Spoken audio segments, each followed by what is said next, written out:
ce fameux mécanisme d'auto-sabotage, en fait, est quelque chose de très simple. C'est pour ça qu'il est très important, quand on se met en route sur ce chemin, de réaliser qu'on aura jusqu'au bout un problème vraiment crucial à résoudre. C'est-à-dire cette ambiguïté qui sera dans notre comportement, parce qu'il y a en fait deux entités en nous. Il y a l'ego, d'une part, et il y a notre conscience, notre âme.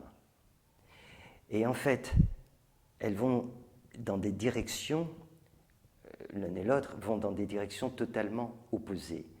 Notre âme va nous inciter à cette élévation, à cette verticalisation, alors que notre ego veut absolument rester sur ce plan de vie et n'a aucune intention de s'élever, puisque l'élévation l'amènera inévitablement à sa dissolution.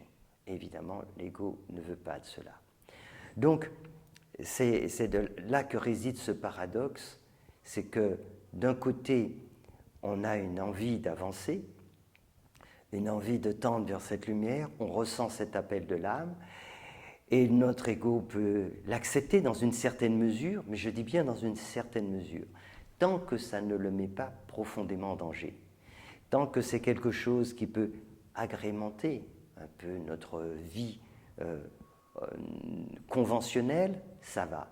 Mais dès lors qu'on va plus loin et que ça pourrait remettre en cause justement l'ego directement, c'est-à-dire notre identification avec notre personnage, alors là, la résistance se met en place et différentes stratégies, comme la stratégie de sabotage, pour justement éviter ce basculement.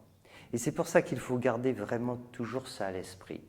Celui qui se met en chemin, c'est d'abord notre personnage, c'est l'ego, qui dit « moi, je veux y aller, et coûte que coûte, je veux gravir cette montagne et atteindre le sommet. » Très bien.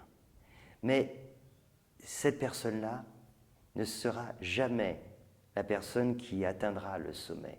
Parce qu'entre-temps, le chemin, c'est un chemin de transformation. Et c'est cela que comprend notre ego. À un moment donné, il réalise que s'il va plus loin, il va disparaître. Vous comprenez bien, la graine vit un processus de transformation qui l'amène à devenir un arbre. Mais quand l'arbre se déploie, la graine n'existe plus. Et l'ego, ça, il le comprend et il veut continuer à exister. Donc il va créer toutes sortes de subterfuges pour continuer à exister, jusqu'à prétendre que ça y est, je suis arrivé au but, je l'ai réalisé, je suis le soi, alors qu'il n'en est rien du tout.